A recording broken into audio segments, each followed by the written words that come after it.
O fim vai vir. Isso aí vai acontecer, já está descrito. Não há nada que o homem possa fazer para mudar isso. A grande questão é, você está preparado? Quando nós divulgamos essa série de estudos, colocando os sinais do fim, nós falamos do fim do mundo e de que usaríamos vários recursos audiovisuais. Tudo isso para criar uma expectativa e para trazer pessoas. Nosso objetivo é falar de Jesus. Nós estamos falando de Jesus desde o início. E apesar de gerar muita especulação, e haja especulação nesse assunto, os sinais que a palavra de Deus traz não são para nós tentarmos acertar a data. A história mostra de vários homens que disseram, vai vir tal dia, não deu, vai vir depois, errei. E assim, e tem sempre isso. Muitos dizem, Jesus vem agora, até tanto tempo ele vem. Os sinais da palavra, eles não servem para nós tentarmos acertar que dia Jesus vem. Quais que são os objetivos? Por que a Bíblia ensina sobre o fim? O primeiro é para manter a esperança daqueles que creem. Jesus disse isso em Lucas 21, 28. Quando começarem a acontecer estas coisas, tudo isso, Lucas 21 é a mesma coisa de Mateus 24. Quando acontecer essas coisas, levantem-se e ergam a cabeça, levantai as vossas cabeças, porque a vossa redenção está próxima. E que medo, não, Jesus está voltando. Levante as cabeças, fique atento, pode ser que ele volte na nossa época, pode demorar mais. Nós não vamos determinar dia, mas se ele voltar, quem sabe ele volte agora. Essa é a esperança, por isso que a palavra fala. E nessa esperança, ela deve o quê? Transformar as nossas vidas. Agora é o seguinte, vamos fazer um estudo de uma semana sobre quando Jesus vem. E eu vivo a minha vida como se não fizesse diferença nenhuma. 2 Pedro 3,11, lembra? Nós lemos o 10, lemos o 12. Ele fala da esperança, aguardando a vinda, mas ele diz assim, visto que tudo isso será desfeito, que tipo de pessoas, vocês que professam a Cristo, é necessário que sejam? E aí eu queria trabalhar então, para nós terminarmos aqui em alguns minutos, a expectativa da volta de Cristo deve afetar as nossas vidas aqui e agora. E a gente precisa de duas bases para isso. A primeira base é, você precisa conhecer Cristo. Você não precisa de uma religião. Eu sou da religião A, eu sou da religião B. Isso não interessa, não faz a menor diferença para Deus. O que é fundamental quando a gente fala disso é conhecer esse Jesus que vem sobre as nuvens com poder e glória. É conhecê-lo intimamente, não é conhecer um monte de regrinha que fala dele. Não é conhecer o livro dele. Não é tentar obedecer às leis dele. É conhecer a ele. Conhecer a Cristo. Por quê? Porque Colossenses diz que tudo foi criado por ele e para ele. Jesus é o centro do universo. Tudo gira em torno dele. E é ele que nós precisamos conhecer. Nós precisamos ter um relacionamento com ele. Precisamos ter uma experiência que a Bíblia chama de novo nascimento. Precisamos crer numa experiência que a Bíblia diz na nossa morte e ressurreição com Cristo. Precisamos crer e receber a Cristo como Salvador e Senhor das nossas vidas. A Bíblia nunca diz, você precisa participar da religião A ou B para ser aceito por Deus. Eu e você precisamos conhecer a Cristo. E se você não sabe o que é nascer de novo, o que significa nascer de novo, muito provavelmente você não conhece a Cristo. Você pode até participar da religião, seja ela qual for. Se você não sabe o que é nascer de novo, você precisa saber. E isso significa conhecer a Cristo. Nascer de novo, receber a Cristo como Salvador e Senhor, ser convertido, ser regenerado, ser salvo, ou ter o nome escrito no livro da vida. Todas essas expressões mostram algo que Deus fez na pessoa daqueles que creram em Jesus. São formas diferentes para falar da mesma realidade. E que eu e você precisamos. Senão a gente vai ficar discutindo isso e não vai levar a nada. Não vai ter importância. Como se conhece a Cristo? Nascer de novo é uma das expressões. De onde se tirou isso? João capítulo 3, versículo 3, Jesus declarou: eu digo-lhe a verdade, ninguém pode ver o reino de Deus se não nascer de novo. E Jesus disse, não por coincidência isso, ele disse para um grande religioso. Aquele homem era um grande religioso, ele falou assim: Nicodemos, você precisa nascer de novo para fazer parte do meu reino, aquele que eu vou estabelecer quando eu voltar. Nascer de novo não é vir à igreja, não é cantar na igreja, não é dar dízimo, não é dar oferta, não é ler a Bíblia, não é orar, conquanto tudo isso faça parte de uma vida de alguém que nasceu de novo. Mas fazer isso não é nascer de novo.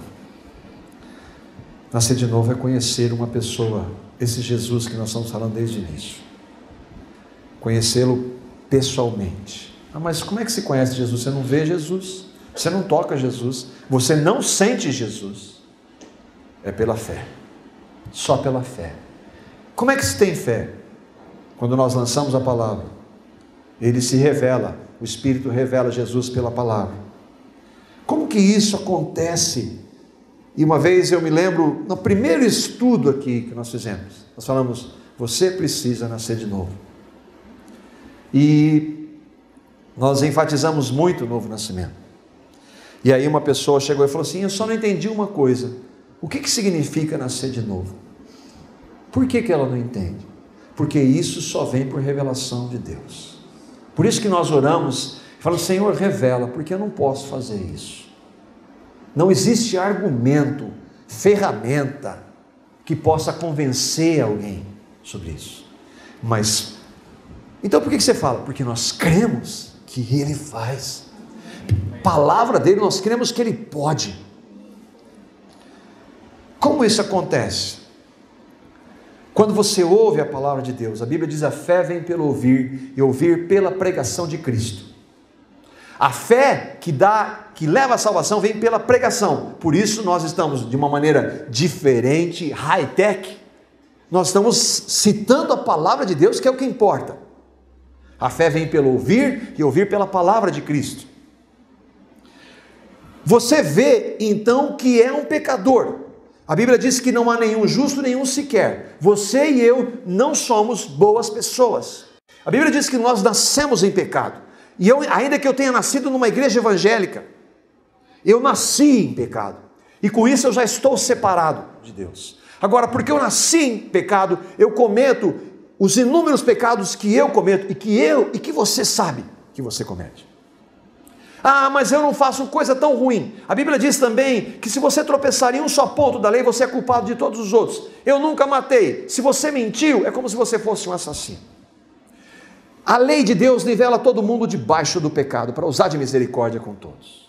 Eu e você somos pecadores. A fé vem pelo ouvir. Ouvimos a palavra que somos pecadores. E aí, a tendência é, eu tento mudar, eu tento fazer, eu tento seguir pela minha religião. A minha religião estabelece regras, eu vou tentar. Eu não consigo. Eu tento obedecer os mandamentos. Não consigo. Eu tento obedecer para ganhar alguma coisa de Deus. Não consigo, não é possível. Eu ouvi a palavra, eu sei que eu sou um pecador, eu tento fazer, mas eu não posso. Não adianta tentar. Paulo diz, ninguém vai ser justificado diante de Deus pelas obras da lei. O que ele quer dizer? Ninguém vai chegar diante de Deus, Deus, eu fiz, eu tentei. Ele diz assim, ninguém vai ser aceito diante de Deus por obedecer. Deus não aceita. Então você ouve que, mesmo assim Deus ama você. Mesmo eu e você sendo o que nós somos, Ele ama assim mesmo. Não dá para entender isso. Por quê? Por que não dá para entender? Porque eu e você amamos condicionalmente. Depende do que você faz para eu te amar. O nosso amor é condicional, mas Deus nos ama, Ele prova o seu amor para conosco, pelo fato de Cristo ter morrido por nós, sendo nós o que nós somos, pecadores. Eu ouço a palavra de Deus, vejo que eu sou um pecador, vejo que eu não posso mudar, eu tento, não consigo, mas mesmo assim eu vejo que Deus me ama. E aí eu vejo que lá na cruz, Ele que sem pecado, Cristo Jesus, veio como manifestação de Deus em carne, e lá na cruz, Ele levou o meu pecado, levou o seu pecado, levou todos os nossos pecados, no sangue que Ele derramou, Ele nos purifica de todos os pecados, na ressurreição Ele nos dá uma nova vida. Eu vejo que a palavra de Deus diz isso, por mim.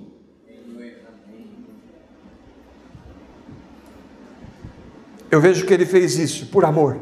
E Ele fez isso absolutamente de graça. Pela graça sois salvos, mediante a fé. E isso, a fé não vem de vocês, é dom de Deus. Não vem das obras para que ninguém se glorie. Deus deu o seu Filho por amor, de graça, por pecadores que não querem, não buscam, não têm condição. Você é tomado por um profundo arrependimento de quem você é, do que você fez e faz.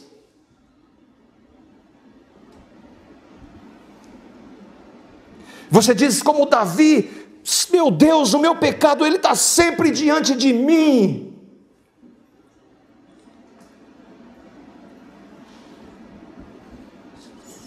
Mas ele diz: eu amei você, sendo que você é.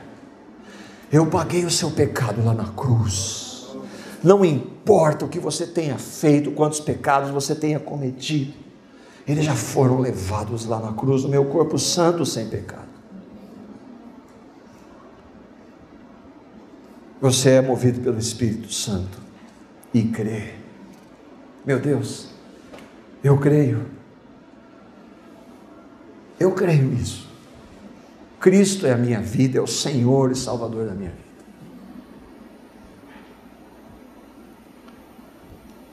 Eu posso dizer daí: eu estou crucificado com Cristo. Eu vivo não mais eu, mas Cristo vive em mim.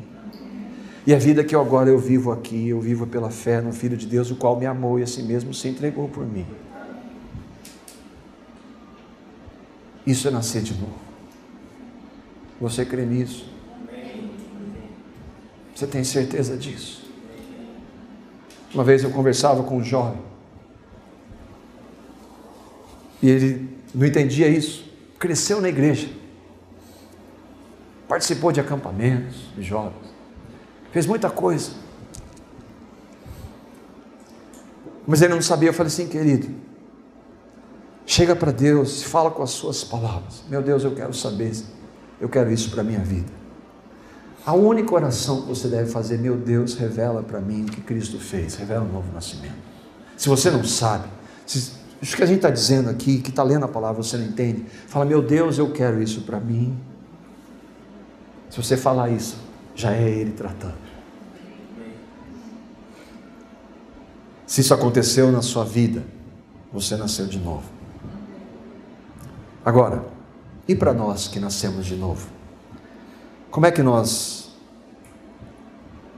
andamos com Cristo? Porque se eu nasci, eu ouvi tudo isso, que Jesus fez por mim, que me amou, sendo o que eu sou. Eu quero andar com Ele. Eu desejo viver para Ele. Não importa o que os outros digam, me chamem de religioso, fanático. Eu quero viver para o meu Senhor e Salvador. A esperança da volta de Cristo me leva a viver para Ele. E aí o texto que nós lemos o versículo 10, o dia do Senhor vai vir, lembra? Como ladrão, no qual os céus passarão com grande estrondo, os elementos ardentes se desfarão, a terra e as obras que nela há se queimarão. Mas no versículo 11, ele está falando para mim e para você, que nascemos de novo, e presta atenção no que ele está dizendo. Olha o que o versículo 11 está dizendo para mim e para você, se eu e você cremos, você que disse amém. Bom, já que, visto que tudo será assim desfeito, as coisas desse mundo, dinheiro, bens, prazer, entretenimento, e este mundo vai tudo para o fogo, e é isso que vai acontecer mesmo. Visto que tudo será assim desfeito, que tipo de pessoas é necessário que vocês sejam? Você confessa, Cristo é a sua vida? É. Nasceu de novo? Sim. É Salvador e Senhor? Sim. Que tipo de pessoa é necessário que eu e você que confessamos sejamos? Pedro está falando aqui para cristão, como conosco que nascemos de novo. Como é que nós devemos viver? Em todas as áreas da vida. Como é que você que confessa a Cristo trata o seu cônjuge, os seus pais, os seus filhos, os seus empregadores, o seu empregador, os seus funcionários? Como é que você trata? Como é que você se porta como aluno? Como é que você se porta como motorista? O que você vê, ouve, canta, fala? Onde você investe o seu tempo e dinheiro? Que tipo de pessoas é necessário que eu e você que confessamos a Cristo sejamos? E aí ele diz: vivam de maneira santa e piedosa. Santo, todo mundo já está cansado de ouvir. Santo é separado. Separado do quê? De tudo isso que não agrada a ele. Santo é andar em comunhão com o santo. Quanto mais comunhão com o santo, menos das coisas que o santo não quer. Piedosa. Piedade é uma vida que naturalmente se expressa em reverência a Deus, em temor a Deus. E é dessa forma que a gente deve viver. Ele está dizendo: vivam de maneira santa e piedosa, esperando o dia de Deus, que nós vimos. Como é que nós devemos viver esperando a volta de Cristo? Vamos especular sobre a volta de Jesus? Não, vamos viver na esperança. Uma vida que glorifique o nome dele. Que as pessoas possam ver que nós amamos a Cristo mais do que tudo e todos. É isso que ele está dizendo. Por que viver assim? Porque não vai ter mundo na nova realidade. Não vai ter mundo. Não vai ter prazeres do mundo. Vai ter Cristo. Se eu amo a Cristo, eu quero estar com Ele, quero andar com Ele. Quero andar com aqueles que creem nele. Quero viver para a glória dele. Porque eu vou passar a eternidade com Ele. Se eu amo o mundo, qual a minha relação com Ele? Versículo 13. Mas nós, os que nasceram de novo, segundo a sua promessa, aguardamos novos céus e nova terra, o reino de Jesus. João 3. Quem não nascer de novo não pode ver o reino de Deus. É claro que o reino já começou na vida daqueles que creem aqui, mas há um reino físico que ele vai estabelecer. Nesse reino habita a justiça. E aqui eu pesquisando, no original, justiça é o termo do Novo Testamento que significa aprovação de Deus. Refere-se ao que é considerado desejável, certo ao Senhor, que é aprovado aos seus olhos. Lá só tem aquilo que agrada ao Senhor. Justiça. Por isso, amados, aguardando essas coisas, que coisas? Tudo isso que nós tratamos durante esses tempos, esse tempo aqui.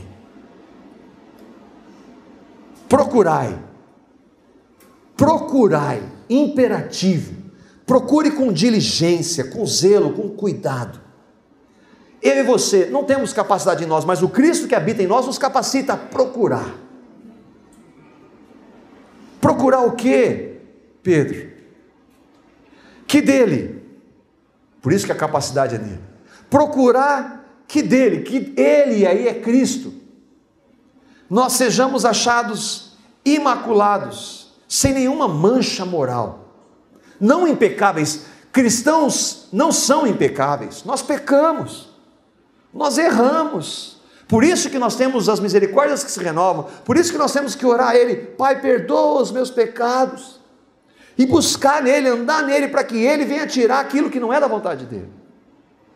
Sejamos achados imaculados, irrepreensíveis, uma vida de testemunho, de santidade, em paz. que a gente está falando dos sinais do fim? Com um objetivo, com dois objetivos, para você que ainda não crê. Entrega a sua vida a Cristo. Diga: meu Deus, eu sei que eu sou isso que o Senhor disse. Eu não posso mudar, mas eu recebo pela fé o que Cristo fez. E para mim, para você que cremos, nossa oração é: Senhor, eu quero viver na expectativa da sua volta. E isso significa: eu quero andar com o Senhor, andar na sua presença, andar em espírito, cheio do teu espírito, cheio das tuas coisas, pensar nas coisas que são do alto, não nas daqui da terra, onde Cristo está. Para alguns isso é fanatismo. Eu creio que isso é Cristo crucificado. Oh Pai, nós só podemos te chamar de Pai por causa de Jesus, Pai. Oh Pai, obrigado por ter enviado o teu único Filho por nós. O Espírito Santo, obrigado por ter revelado essa verdade. O Espírito Santo, revela Cristo por tua graça e misericórdia.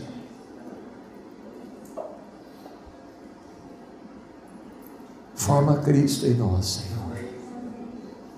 Desperta isso no meu coração cada vez mais, dos meus irmãos aqui, para que a gente te busque, para que a gente ande na sua presença, aguardando a bem-aventurada esperança, o aparecimento em glória do nosso Senhor e Salvador Jesus. Amém.